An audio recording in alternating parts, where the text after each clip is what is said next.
Hello everyone, this is Mad Maximus coming at you with another video. I know it's been a while since I've made another video, but I've got one now, making one for all of you to watch. This time I wanted to just do something a little simple, and I always watch people make, like top 10 films of a year list, and I've always wanted to make one, but the issue is that I don't usually have top 10 movies to put down, actually. I don't know if it's just that I'm more selective with the movies that I watch, or, I'm more opinionated about them, or it's just that I don't watch enough movies. I don't know. I just never have 10 movies to tell you that were the best, hands down, best ones of the year, I usually have maybe a top 5 or top 3. I've decided this time that I'm just gonna break the rules. It's not gonna be 10 movies, but we've actually made it to 7 movies that I really loved.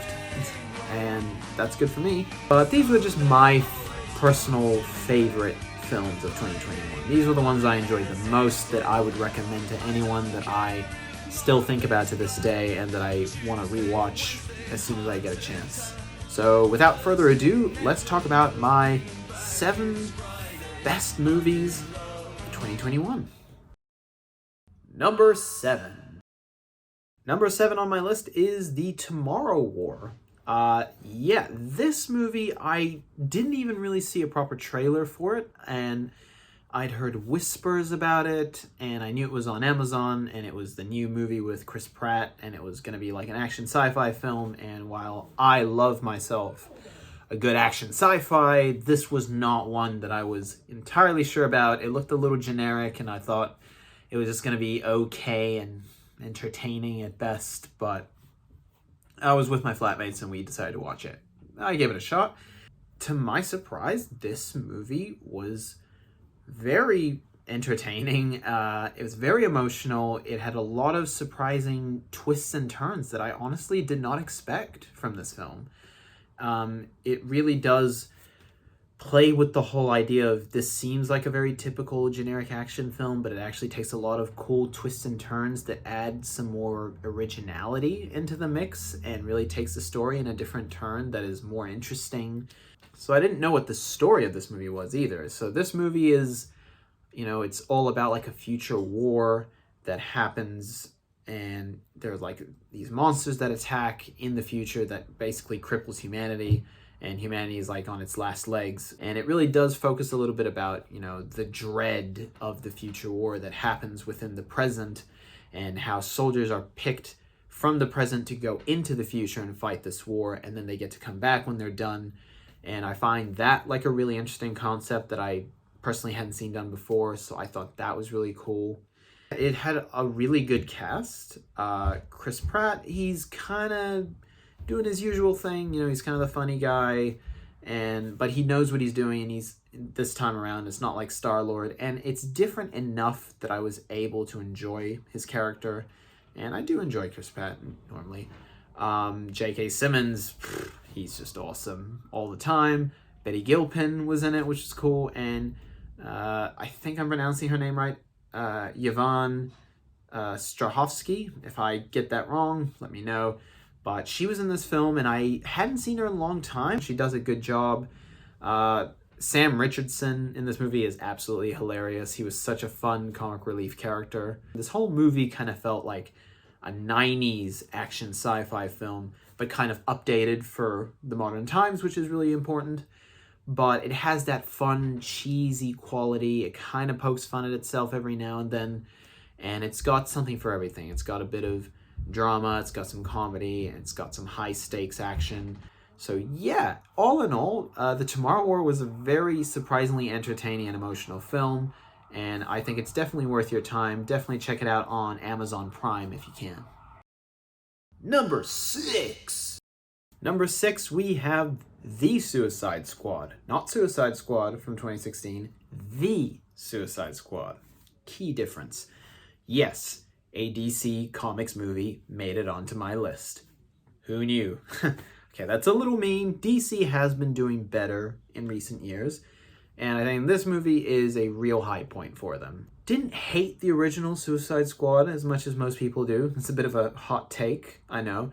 It wasn't great, obviously, but it wasn't the worst piece of shit I'd ever seen. I enjoyed bits of it, and I thought there was some good stuff in there to be salvaged. But this movie is definitely vastly superior to the first Suicide Squad, and it has salvaged some of the good things from the original. We have at least 3 returning characters, and Margot Robbie as Harley Quinn, who's great. Viola Davis as Amanda Waller, who's perfect.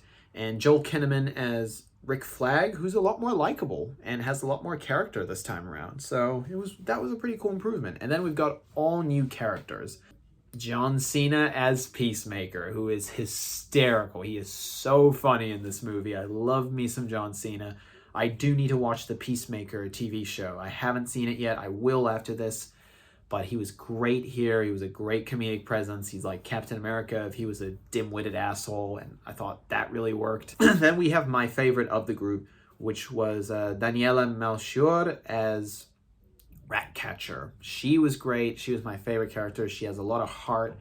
She is the heart of the crew, and she's got a lot of compassion, and she really is like the young presence that keeps everyone's hearts in line. This movie had a really good cast of characters. Everyone really complements each other. They have great popping personalities. We have much better low-level villains for the Suicide Squad to go up against. The story made a lot more sense, and the editing wasn't, completely ropped to shit. It was actually all consistent, and it was definitely very emotional. You cared about these characters, and you really wanted them to succeed in the end, even though some of them are a little reprehensible at times. But, it shows you that villains can still have sympathetic backstories, and maybe not all of them are actually truly villains. I love, now he's back at Guardians, but I thought James Gunn did a really good job here because he manages to still carry a bit of his flavor, but he changes it for this movie specifically. This movie isn't exactly like Guardians of the Galaxy. It's very different. It's got very dark, dry humor. I think what was great about it is it's different enough from Guardians that it has its own identity, so James Gunn isn't repeating himself, but it's also similar enough that we can tell this is still uniquely James Gunn's vision, and it hasn't been changed in any way to fit a mold that was there beforehand. And I had loads of fun. It's still very emotional and very funny, and I think this movie is absolutely one of the best DC movies I've seen. So if you can keep churning out movies like The Suicide Squad, I will be a happy customer. Number 5. At number 5, we have Jungle Cruise. Now, Jungle Cruise was a lot like The Tomorrow War for me in the sense that I didn't really know what it was about. I didn't even see much of a trailer going into it, so I went into it pretty blind, and I'd been told it was a little generic. And, I love me some fantasy adventure, so I was still going to go and watch it. And just like The Tomorrow War, this movie was a heck of a lot of fun. This was a really surprisingly entertaining film in every way possible. This movie, absolutely, to me, is the definition of popcorn entertainment. It's got such a great premise and such great locations, shoots. It has got a great cast behind it. We have the incomparable Dwayne "The Rock" Johnson. Gotta love him. Doing his thing, but he's funny here. Emily Blunt, who is just so cool and badass in everything she does. She was awesome. Kicks some real ass. And Jack fucking Whitehall, one of my favorite comedians in the world, one of the funniest guys I know. And he is really funny here and playing a very progressive role for a Disney movie, which you'll understand when you watch the movie, hopefully. So I thought that was really good. And it's got a great story of Jack Whitehall and Emily Blunt. They are siblings, and they're out to discover some sort of ancient treasure, and they get help from Dwayne Johnson, who has his own, talents that he brings to the table that we discover more and more about his past. And we have some colonialist villains who want to steal the treasure. So it's very much that classic romantic adventure flick with, hidden treasure that characters are after, one for good reasons, other for bad reasons. But it's very much an homage to movies like Indiana Jones, Romancing the Stone, and a lot like The Mummy with Brendan Fraser, which just makes it even better because I love those types of adventure films. I feel like we don't get enough of them, and this movie has shown me that they are still alive and kicking, and they can be just as fun and adventurous and exciting as they ever were, and that just made me really happy. So I was really happy with what I got in this movie. It was so much fun. The cast has such good chemistry. There was just great action set pieces. There was good fantasy story. There was a great sense of, wonder, but also, a bit of danger as well, which I love. Yes, this movie does do a bit of the generic adventure film, but it does it in a new way, and it still keeps it exciting and refreshing. And to me, that's all you need. And that's what I got from Jungle Cruise, surprisingly enough. Did not expect that, but I'm really happy with what I got. Absolutely watch this movie with a good audience, with a good crowd, and you will have one great adventure. Number 4. Going a little indie for number 4, we have The Map of Tiny Perfect Things. This was one of those films that I think it's more of an indie film. Like I said, it flew a little under the radar. It's not a big blockbuster film, and what I really loved about The Map of Tiny Perfect Things is it tells essentially the story of Groundhog Day. So it's the same day being repeated over and over again, and we have a character that is experiencing this. In the main difference is with this movie, with the main character portrayed by Kyle Allen, he is a young teenage guy who has already been in this time loop for a while now. He knows the ins and outs of the day. He's done almost everything. He's kind of getting bored. He's trying to get enjoyment of some of the little victories, and it's not really working out because he's just, everything is literally the same for him all the time. He finds one girl played by Katherine Newton, who is so good. She was in the movie Freaky, which came out in 2020, which was really funny, and I was really happy to see her here playing a different character. But she plays in this movie a young girl around the main character's age who seems to be the only other human being on the planet that knows they are stuck in the same day over and over again.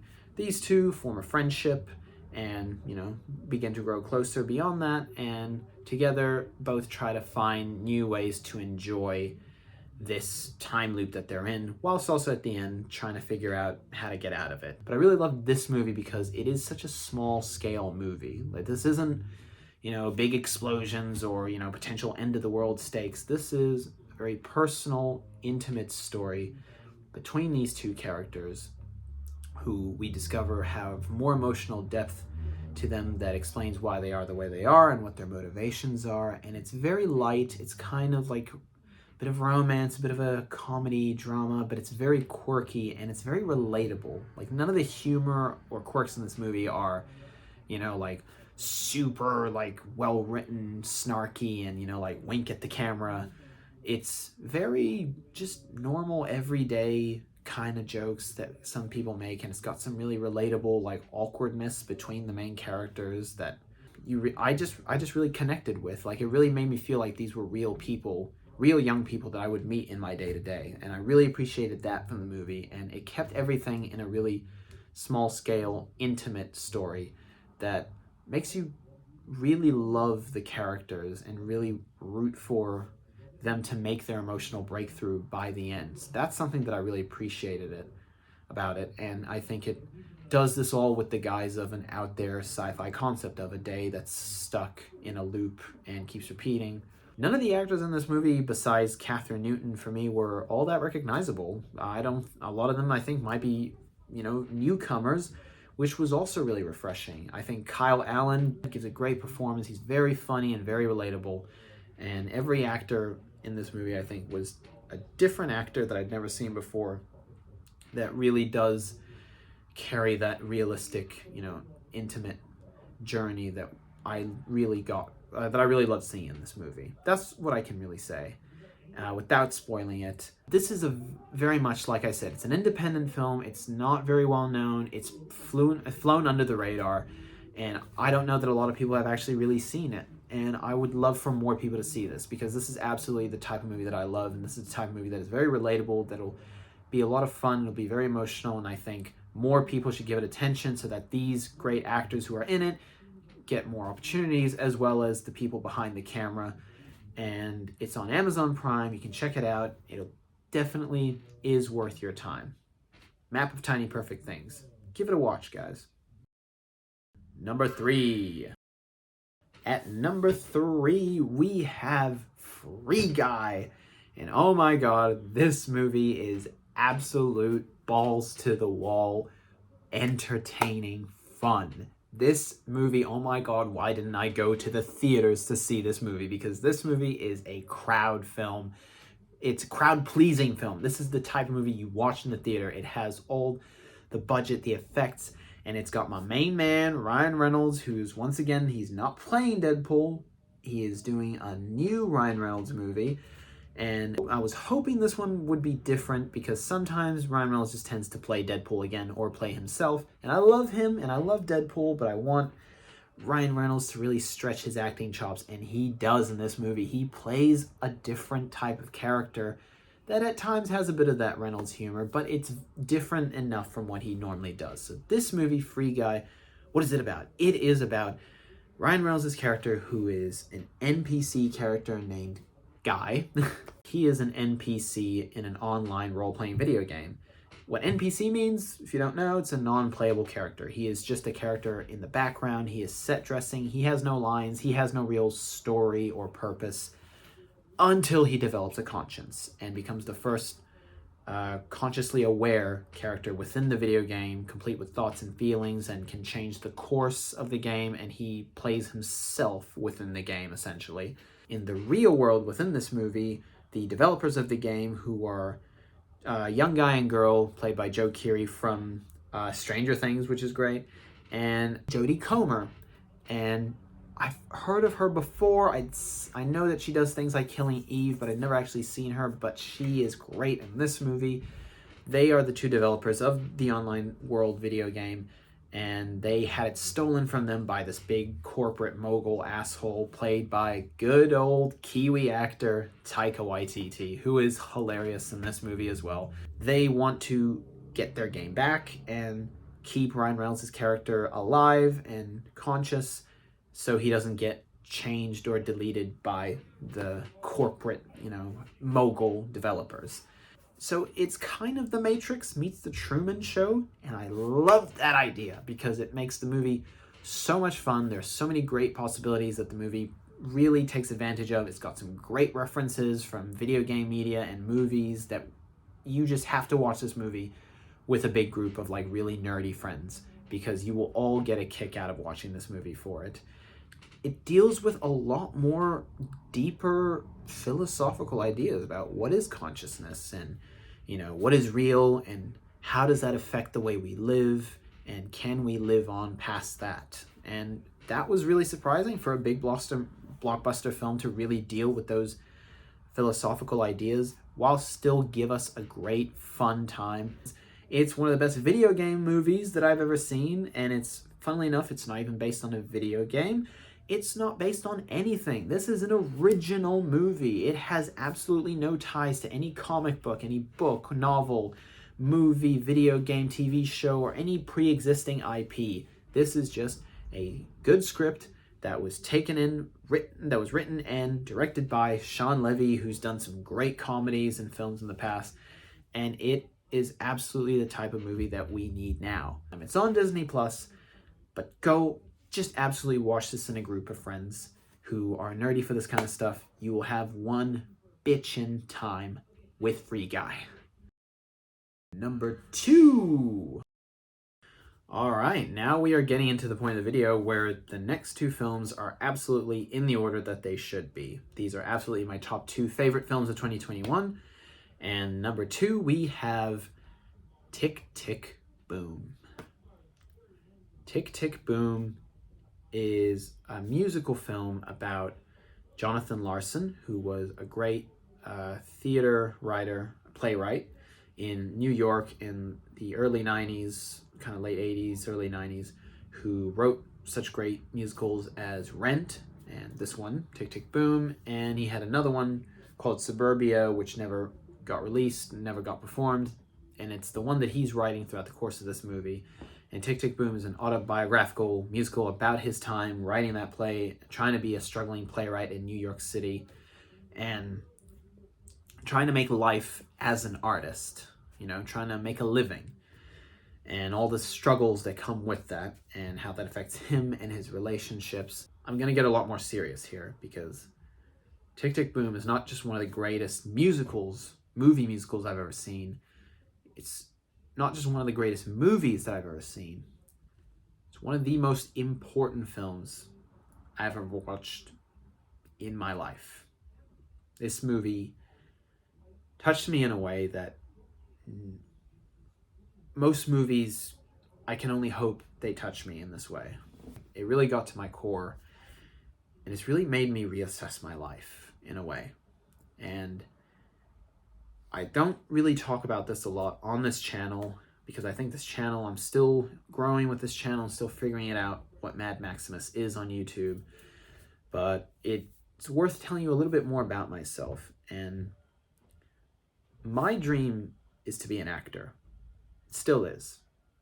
I love acting in theater. I do it a lot here, and I love acting in film, and I want to make a living as an actor outside of New Zealand as well, where I live. And I've gone through a lot of trials and tribulations with having this dream. The whole, it's 1 in a million that make it, and is it something that I can really do? Is it something I'm any good at? And is it something worth doing with my time? There's been a long time, even just before I saw this movie, where I really felt like I wasn't doing enough to make my dream a reality. I was kind of playing it stagnant because I was scared of the future, and scared that I couldn't make this dream a reality, and wondering if I should even follow it, or if I would ever get a chance to.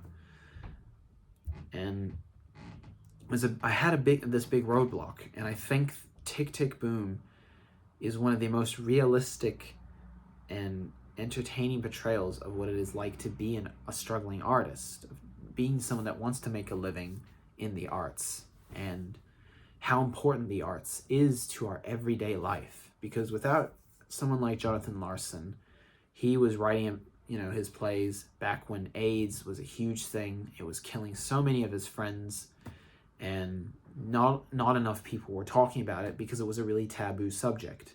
What he did with his art, with his play Rent specifically, is he made AIDS less of a taboo topic. And because it was less of a taboo topic, more people could talk about it and figure it out and help each other. And it's fair to say that he probably has saved the lives of so many people with his art. Like, he really has made an impact on the world with his art. And to me, that is all I ever want to do. It was really an important movie to show me that my art, or what I want to do artistically, is absolutely worth doing. And it's something that I should chase after with everything in my body. And that one day it can make a difference, or it can help others. And it is something worth my time. It's not easy, and it's going to be painful at times, but it is a journey absolutely worth doing. And that's why I do what I do. That's why I even do YouTube, because I love acting. I love, talking about what I think, and about art, about pop culture, and I want to put my thoughts out there, and I want to keep making content. And so you probably wouldn't be watching this video right now if not for Tick, Tick, Boom. Absolutely 100% go see Tick, Tick, Boom. It's on Netflix, and it's directed by Lin-Manuel Miranda, who is doing every musical now, and he does a really good job directing here. And then we have one of my favorite actors, Andrew Garfield, in this movie, playing Jonathan Larson, who I had no idea could sing. Apparently neither did he. He sings, he dances, and he acts his fucking ass off in this movie.